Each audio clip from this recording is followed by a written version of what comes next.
Welcome to designer dish. మిగులు ఆహారంతో మహారుచులు. నచ్చని ఇంగ్రీడియంట్ అయినా మిగిలిపోయిన వంట అయినా క్షణంలో మార్చేయచ్చు, సరికొత్త రుచులతో ప్రిపేర్ చేసేయచ్చు. అదే మన డిజైనర్ డిష్. మరి ఇవాళ మన డిజైనర్ డిష్ లో ఒక స్పెషల్ అండ్ చాలా ఇంట్రెస్టింగ్ డిష్ తో మీ ముందుకు వచ్చేసాను. అదేంటి అంటే ముఖ్యంగా ఈరోజు చెప్పాల్సింది మిగిలిపోయిన ఆహారం గురించి. ఈరోజు నాకు మిగిలింది ఏంటి అంటే గోబీ కర్రీ అనమాట. కాలీఫ్లవర్తో కర్రీ చేసుకున్నాను, అదేమో కొంచెంగా మిగిలింది. సో దాంతో ఏం చేయాలా అని ఆలోచించినప్పుడు నాకు ఒక మంచి ఐడియా వచ్చింది. చక్కగా ఒక స్నాక్ ప్రిపేర్ చేసేసుకోవచ్చు కదా, ఫ్రై చేసేసుకోవచ్చు కదా అని. అదే గోబీ ఫ్రై.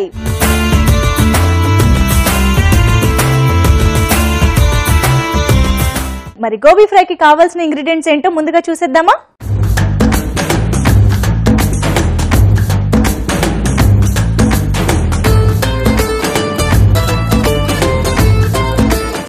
గోబీ ఫ్రై తయారీకి కావాల్సిన పదార్థాలు: గోబీ కర్రీ, మ్యాక్రోనీ, శనగపిండి, బియ్యపిండి, పచ్చిమిరపకాయలు, ఉప్పు, డీప్ ఫ్రైకి సరిపడా నూనె. కావాల్సిన ఇంగ్రీడియంట్స్ అన్ని నోట్ చేసేసుకున్నారు కదా. ఇప్పుడు మనం ప్రొసీజర్లోకి వెళ్ళిపోదాము. సో ఇది మన గోబీ కర్రీ. చూడ్డానికి భలే యమ్మీగా ఉంది కదా. కానీ కొంచెం ఒక్కోసారి మనం ఎక్కువ వండేసుకుంటూ ఉంటాము, లేదా ఎవరైనా వచ్చి తింటారు ఇంట్లో అని అనుకుంటాం, కానీ వాళ్ళకు కుదరక తినకపోవచ్చు. అలా ఏదో ఒక రీజన్తో మనకు కొంచెం మిగిలిపోతూ ఉంటుంది. సో అదే రోజు ఇది ఇలా ఫ్రెష్గా ఉన్నప్పుడే మనం ఇంకొక టేస్ట్లో తీసుకోవడం అనమాట. అదే ఇప్పుడు నేను ఫ్రై చేయబోతున్నాను. సో ఇప్పుడు ఒక మిక్సింగ్ బౌల్ తీసుకుందాము. అండ్ దీనికంటే ముందు మనం డీప్ ఫ్రై చేసుకోవాలి కదా. స్టవ్ ఆన్ చేసి ప్యాన్ పెట్టేసుకుని డీప్ ఫ్రైకి సరిపడా నూనె పోసేసుకుందాం.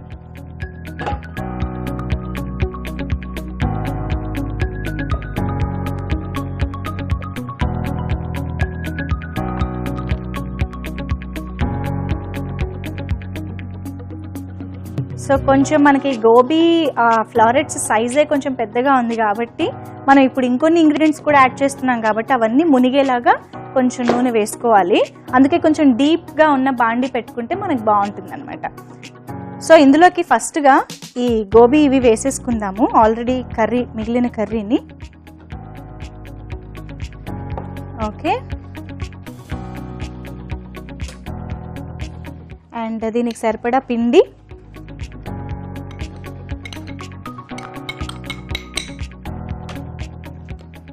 కొద్దిగా బియ్యపిండి, కొంచెం క్రిస్పీనెస్ కోసం అనమాట ఇది. తర్వాత పచ్చిమిరపకాయలు. నేను ఇందాకే చెప్పాను కదా, కర్రీలో కొంచెం మనం ఆల్రెడీ పచ్చిమిరపకాయలు అన్నీ వేసుకుని ఉంటాం కాబట్టి అది కూడా కొంచెం దృష్టిలో పెట్టుకుని ఇప్పుడు కొంచెం ఎక్స్ట్రా పచ్చిమిరపకాయలు యాడ్ చేసుకుంటున్నాము అక్కడక్కడ తగిలేలాగా. అలాగే ఉడికించిన మ్యాక్రోని వేసుకుంటున్నాం అనమాట. ఇప్పుడు మెయిన్ ఇంగ్రీడియంట్ అదేనండి, ఉప్పు. ఆల్రెడీ కర్రీలో కొంచెం ఉంది కాబట్టి నేను ఎక్కువ వేసుకోవట్లేదు, లైట్గానే వేస్తున్నా. ఓకే, ఇప్పుడు మనం ఇది కొంచెం పకోడీల పిండిలా కలిపేసుకుంటే సరిపోతుంది. ఆల్రెడీ కర్రీకి కొంచెం మాయిశ్చర్ ఉంటుంది కాబట్టి ఫస్ట్ మనం మామూలుగా వేసుకున్నవన్నీ ఒకసారి కలిపేసుకుని ఆ తర్వాత మనకి నీళ్ళు అవసరం అవుతాయా లేదా అని చూసుకుని అప్పుడు యాడ్ చేసుకోవాలి. సో పిండి అంతా మనకి ఈ గోబీ ఏదైతే ఉందో మనం దాన్ని ఎక్కువగా మ్యాష్ చేయకుండా కొంచెం ఆ ఉన్న ఫ్లారెట్స్ని అలా ఉంచితేనే బాగుంటుంది కాబట్టి నేను ఎక్కువగా వాటిని మ్యాష్ చేయట్లేదు. ఓకే, ఇప్పుడు కొంచెం నీళ్లు పడతాయి కాబట్టి కొన్ని నీళ్లు వేసుకుంటాను నేను.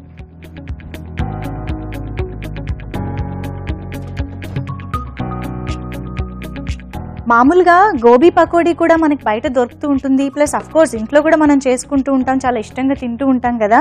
కానీ అలా చేసుకోవాల్సి వచ్చినప్పుడు మళ్ళీ దానికోసం సెపరేట్గా ఉడికించుకునో ఏదో చేసి, అంటే ఒక ప్రొసీజర్ మనకి ఆల్రెడీ కలిసి వచ్చినట్టే కాబట్టి ఎప్పుడైనా కూర చేసుకున్నప్పుడు ఇలా మిగిలినప్పుడు మాత్రం ఖచ్చితంగా ట్రై చేయండి, సగం పని తగ్గిపోతుంది.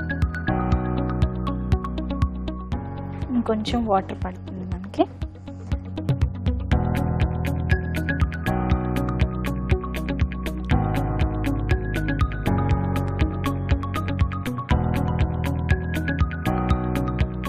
చాలామంది కాలీఫ్లవర్, క్యాబేజ్ ఈ ఫ్యామిలీకి సంబంధించిన వాటిని ఎక్కువ ఇష్టంగా తినరు కదా. దాంట్లో మరీ ఎక్కువ మసాలాలు వేసేసి ఏదో చేసి మ్యాజిక్ చేసి వండితే తప్ప, లేదా పరోటాల్లో బాగా ఉడికించేసి అస్సలు కనిపించకుండా పెడితే తప్ప కొంతమంది అస్సలు తినరు. కానీ అలాంటి వాళ్ళు కూడా ఫ్రై అనగానే కొంచెం ఇష్టంగా తింటూ ఉంటారు కదా, మళ్ళీ మంచూరియా అంటే చాలా ఇష్టంగా తింటూ ఉంటారు. దట్స్ బికాజ్ మనకి ఆ ఫ్రైడ్ టెక్స్చర్, ఫ్రైడ్ టేస్ట్ చాలా నచ్చుతుంది కాబట్టి. అందుకనే ఎప్పుడు మంచూరియా రెగ్యులర్ టేస్ట్లే కాకుండా ఇలా ఒక్కోసారి డిఫరెంట్గా కూడా ట్రై చేసేయండి.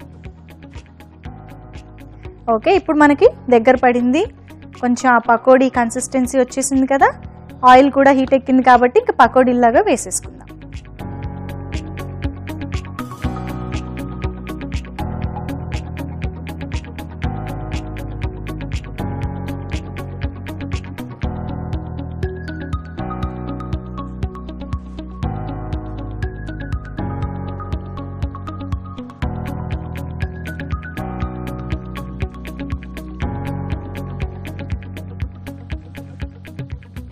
పచ్చిమిరపకాయలు అక్కడక్కడ కనిపిస్తున్నాయి.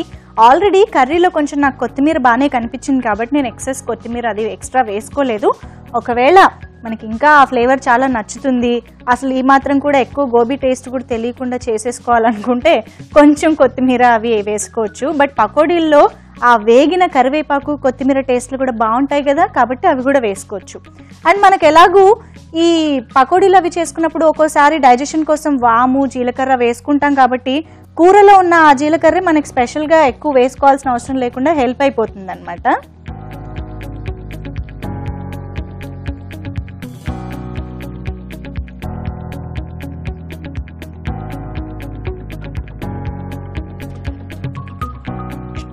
ఓకే, సో పకోడీలాగా మొత్తం వేసేసాను కాబట్టి ఫస్ట్ అంటే అది కొంచెం ఇంకా సాఫ్ట్గా ఉన్నప్పుడు ఎక్కువ కదపకుండా కొంచెం వేగింది అనిపించుకున్నాక ఒక్కసారి కదుపుకుంటే సరిపోతుంది. ఎలాగో మనకి మొత్తంగా మునిగేలాగా నూనె ఉంది కాబట్టి ఎక్కువ కలపాల్సిన అవసరం లేదు, ఈవెన్గా ఫ్రై అయిపోతుంది. సో కాసేపు మనకి గోబీ మామూలుగా డీప్ ఫ్రై చేయాలని అనుకున్నప్పుడు ఆ ముక్క లోపలంతా గోబీ ఉడకాలి అనే ఉద్దేశంతో కొంచెం ఎక్కువసేపు వేయిస్తూ ఉంటాం కదా. బట్ ఆల్రెడీ మనం కుక్ చేసుకున్న గోబీని ఇక్కడ వాడుకున్నాం కాబట్టి జస్ట్ మనకి ఆ పైన పిండి లేయర్ కానీ పచ్చిమిరపకాయలు కానీ ఎక్స్ట్రా వేసుకున్నవి కొంచెం పైన వేగినట్టు అనిపిస్తే చాలు, తీసేసుకోవచ్చు. సో చూసారా చాలా తక్కువ టైంలో ఎంత మంచి స్నాక్ రెసిపీ రెడీ అయిపోతుందో.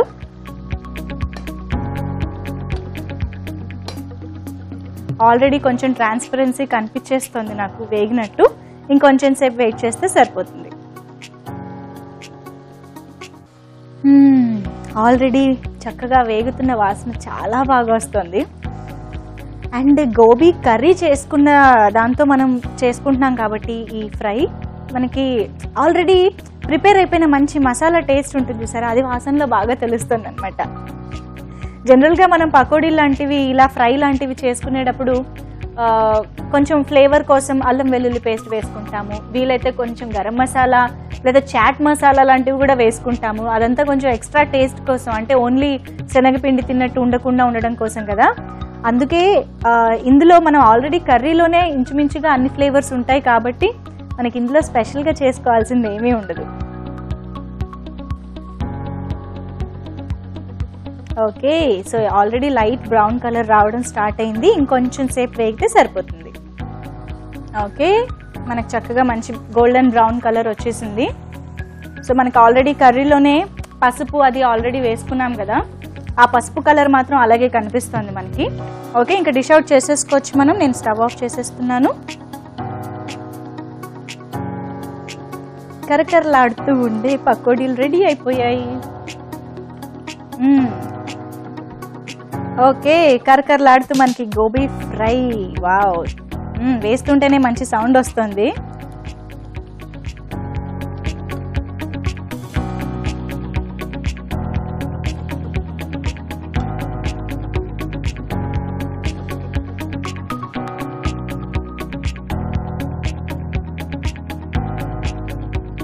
ఓకే, సో ఫస్ట్ టిష్యూ పేపర్లో తీసేసుకుంటే మనకు కొంచెం బయట ఎక్కువగా ఉన్న ఆయిల్ అంతా కూడా పోతుంది కాబట్టి ఫస్ట్ నేను ఇందులో తీసేసాను.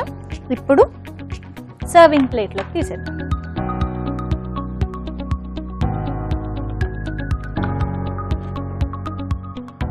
కొంచెం నాకు తెలిసి పైనుంచి చూస్తుంటే మీకు ప్లెయిన్గా అనిపించవచ్చు, కానీ ఆల్రెడీ మనం కూర వండిన దాంతో చేసాం కాబట్టి నాకు అరోమాలో వాసనలో మాత్రం చాలా మంచి టేస్ట్ తెలుస్తుంది. బియ్య పిండి కూడా వేసుకున్నాం కదా, చాలా క్రిస్పీగా ఉన్నాయి.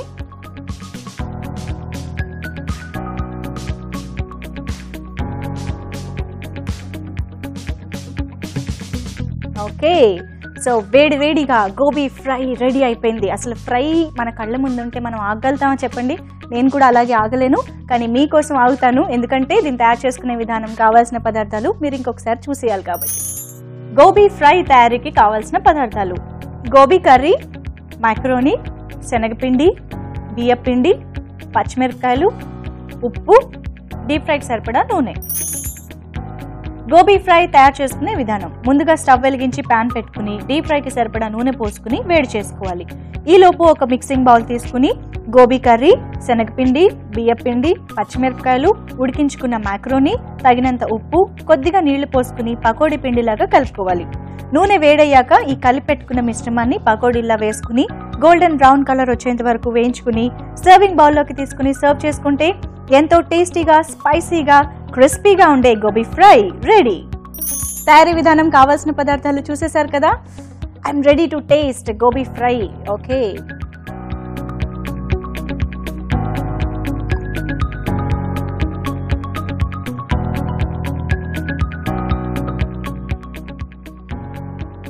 Very tasty, very crispy.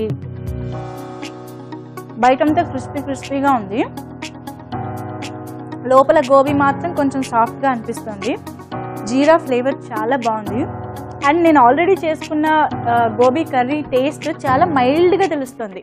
మిగతా అంతా కూడా మనకి ఎగ్జాక్ట్గా ఫ్రై ఎలా చేసుకుంటామో లేదా పకోడీ ఎలా చేసుకుంటామో ఇంచుమించుగా ఫ్రైడ్ టేస్టే డామినేటింగ్గా ఉందన్నమాట. సో ఆఫ్ కోర్స్ శనగపిండికి చాలా మంచి డామినేటింగ్ టేస్ట్ ఉంటుంది కదా. Very very tasty. సో ఇందాక చెప్పినట్టు కావాలంటే కొంచెం పైనుంచి ఆమ్చూరో, చాట్ మసాలానో, నిమ్మరసమో ఇలాంటివి కూడా పిండేసుకుంటే ఇంకొంచెం ఎక్కువ టేస్ట్ వస్తుంది. కాబట్టి అంటే సాస్ ఇలాంటి ప్రిజర్వేటివ్స్ ఉన్న వాటి జోలికి ఎక్కువ వెళ్లకుండా కొంచెం ఇలా న్యాచురల్ టేస్ట్లు యాడ్ చేసుకోవడానికి ట్రై చేస్తే బాగుంటుంది. అండ్ మనకి ఉండనే ఉన్నాయిగా ఉల్లిపాయలు, ఎలాగో ఇంకొక మంచి టేస్ట్ కోసం. సో అలా యాడ్ చేసుకుని ఇంకొంచెం టేస్టీగా తీసేసుకోవచ్చు, చాలా బాగా ఎంజాయ్ చేయొచ్చు. గోబీ ఫ్రై మీరు కూడా డెఫినెట్గా ట్రై చేయండి. సో ఈసారి మీరు చేసుకున్న గోబీ కర్రీ ఇలా మిగిలిపోతే మాత్రం ఖచ్చితంగా గోబీ ఫ్రై ట్రై చేసేయండి, చాలా బాగా ఎంజాయ్ చేస్తారు. ఓకే, సో ఇది ఇవాల్టి మన డిజైనర్ డిష్. నెక్స్ట్ ఎపిసోడ్లో మరో డిజైనర్ డిష్తో మీ ముందుకు వచ్చేస్తాను. Until then see you, take care, bye.